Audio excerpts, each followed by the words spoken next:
Bien, ahora es importante también mencionar, Edmundo, el pedido, ¿no?, de amnistía para presos políticos, como los han denominado, que en realidad son los presos opositores. Exacto. ¿Y qué va a pasar con esto? Porque se está por cumplir ese plazo. Bueno, este fin de semana, de hecho, ya se cumpliría, ¿no? En todo caso, este pedido de amnistía. Y también se podría llegar a mencionar que después de incumplir este plazo, que es lo que había dicho el Cabildo, ¿no?, se iba a iniciar un proceso de revocatorio al presidente Luis Arce, Fernando, que, como te digo nuevamente, es lo que se había dicho en el Cabildo. Pero ¿se Exacto. puede dar o se puede llegar en realidad a esta situación? Es la pregunta. Bueno, desde la Asamblea Legislativa Plurinacional se han pronunciado también afirmando de que no van a aprobar una ley como esta. Pero vamos a hablar ahora con el vocero presidencial que nos está acompañando vía Zoom, por favor. Permitidme, Edmundo. Vocero, buenos días. Un gusto saludarle como siempre. El señor Jorge Agister está vía Zoom para hablar con nosotros, para ratificar los dichos tanto por su persona como también por la ministra Prada en las últimas horas respecto a esta amnistía pedida, ¿no es cierto?, como uno de los pedidos en el Cabildo.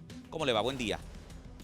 ¿Cómo está, Fernando? Buen día, un gusto saludarlo, saludar también a todo el país.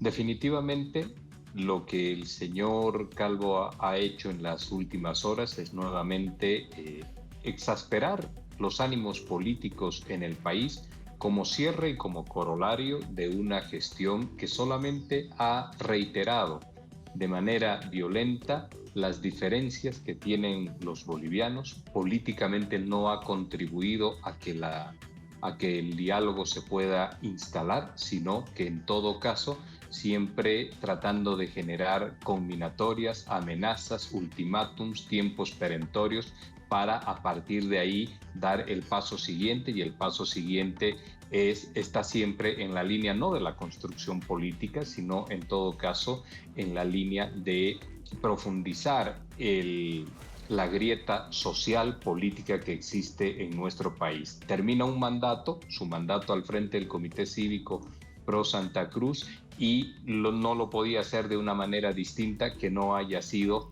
en la línea de lo que él ha venido trabajando todo este tiempo: profundizar las diferencias y no contribuir a la unión, a la construcción, a la generación de consensos de los bolivianos. ¿Cómo califica usted este pedido entonces? ¿Cuál es la visión del gobierno? ¿Hay o no futuro respecto a este pedido de amnistía para presos políticos, vocero?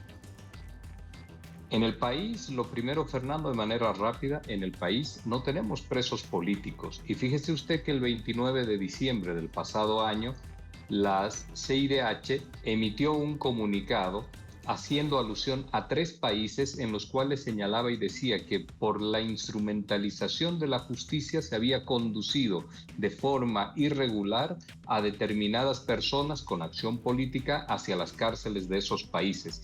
Y no nos menciona a los bolivianos, no menciona nuestro país. En Bolivia lo que tenemos es una persona que tiene una sentencia por haber violentado la constitución política del Estado y hacerse con la presidencia del Estado. Y por el otro lado, a una persona, que es el caso del gobernador, que está siendo investigado por acciones de terrorismo que condujeron también a la ruptura institucional en nuestro país. Eso no tiene ninguna relación con su gobernación. Fueron hechos que se consumaron antes de su elección como gobernador. Y aquel hecho irregular hoy está siendo investigado. Producto de ese hecho irregular en nuestro país existieron muertos, existieron masacres, como ha señalado el informe de la GIEI, existieron ejecuciones sumarias, y esto, por supuesto, no puede quedar en el anecdotario del país como un momento de inestabilidad, sino que fundamentalmente hay que cerrar esa puerta por la vía institucional para que nunca más vuelva a ocurrir que alguien crea que tiene la posibilidad o la probabilidad de cambiar un gobierno, de generar muerte y de que no suceda nada, cuando esta vía es absolutamente ilegal e inconstitucional. Entonces se confirma, vocero, que realmente, y se ratifica en todo caso, que no habrá tal amnistía. La amnistía el día de hoy, Fernando, lo que está tratando es de lograr esa impunidad que vienen buscando desde el primer día que el presidente Arce está en el ejercicio de la magistratura del Estado. Impunidad significa exonerarse de sus responsabilidades por las muertes generadas, por el caos, por la inestabilidad y por el luto en la familia Ahora, boliviana. Impunidad no es lo que van a poder conseguir, ya lo hemos señalado y lo hemos dicho con anterioridad Ahora, también. vocero, según el mandato del Cabildo, si es que esta amnistía no era aprobada, de alguna manera iniciará un proceso revocatorio. ¿Cómo ve usted esta situación, un proceso revocatorio para el presidente? Sabemos todos cómo han instrumentalizado los cabildos para poder dotar de alguna legitimidad a sus pedidos, pero cuando estos pedidos chocan con la realidad, entonces no son atendibles. El gobierno nacional no tiene posibilidad de atender lo que es hoy en día una responsabilidad del espacio jurídico de nuestro país. Lo del señor Camacho es estrictamente una cuestión de orden jurídica. Allí el gobierno y el poder político no puede tener una decisión, número uno. Número dos, el acudir a un revocatorio o el tratar de implementar un revocatorio es una amenaza y un chantaje. Fíjese usted que ahora asocian la paz social, la tranquilidad a la macroeconomía del Estado, pero que pase por la aceptación de esa ley de amnistía o de impunidad. Entonces, allí hay una contradicción profunda y el revocatorio, que sí es una figura constitucional, en caso de que fuese conducido adecuadamente, pues el gobierno no tendría ninguna objeción de enfrentarlo. Pero ahí le tengo que decir algo, Fernando. Lo primero es que tienen que fundamentarlo, no es solamente anunciar.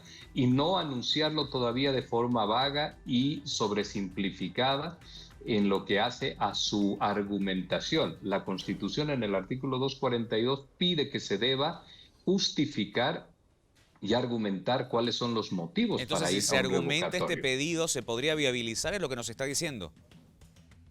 No, lo que yo le quiero decir es que lo primero que hay que conocer en el país es cuáles son los argumentos que ellos tienen para ir hacia un revocatorio. Bien. Los argumentos son que no se atendió un caso que va contra la Constitución política del Estado y las facultades mismas que existen en nuestro país otorgadas por norma al presidente, al Poder Ejecutivo, etcétera.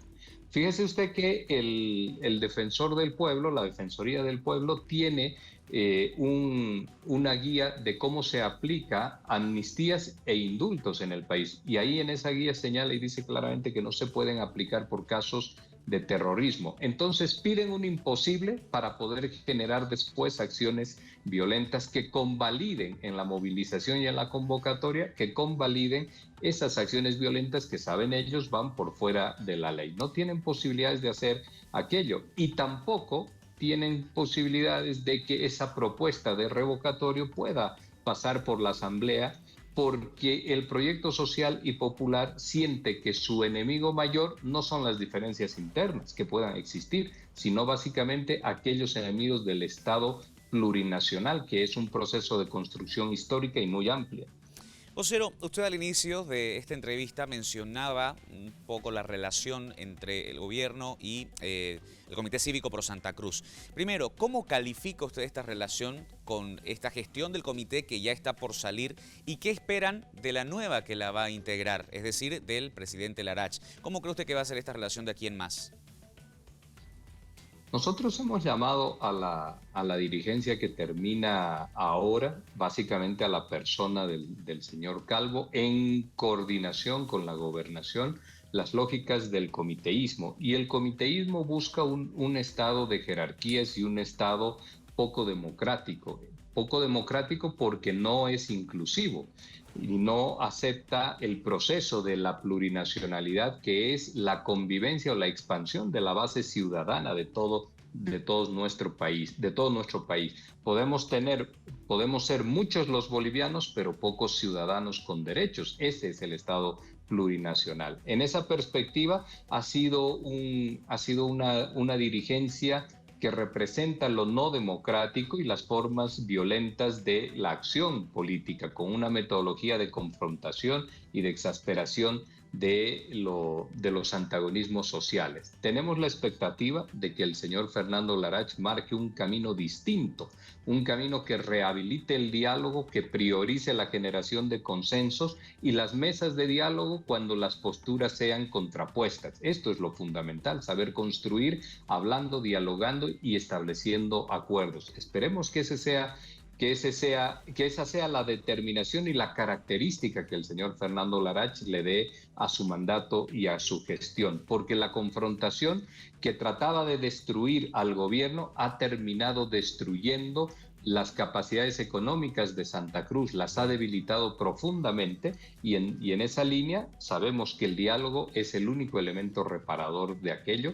Ahí hay una ventana de oportunidad muy importante para el señor Fernando Larach y nosotros en la vía del diálogo, por supuesto, tenemos toda la intención de complementariamente avanzar. Las vías violentas y las vías que recortan la democracia, pues esas son difíciles de sentarlas en una mesa a poder construir algo. Don Jorge, siempre agradecido por estos minutos que nos brinda. No, Fernando, el agradecido soy yo, que sea un buen fin de semana y un buen fin de semana también para toda Santa Cruz y el país. Bien, hasta una próxima oportunidad. Hemos hablado con el vocero presidencial, don Jorge Ritter, en vivo, escuchando también las posturas que hay respecto a este pedido de amnistía, respecto también a este posible revocatorio que se iniciaría si es que no se hace caso a ese pedido del cabildo pasado.